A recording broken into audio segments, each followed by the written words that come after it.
दुर्घटना सिकंदराबाद की दुर्घटना हुई कैसी है, लेकिन मचा है और जो हालात ये देखा, ये उधर से आ गया, फिर इधर गिर गया, ये ब्लास्ट हो गया इसका।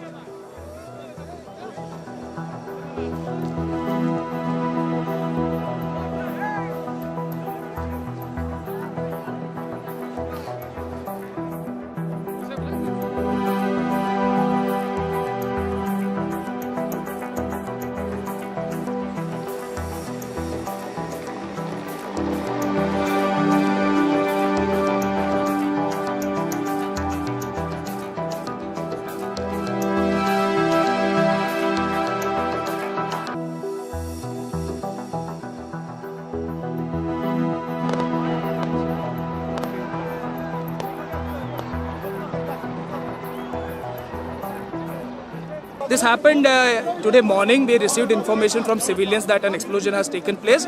But as of now, there is no clearance as to what has happened. The technical team from Indian Air Force has arrived. They are ascertaining the facts.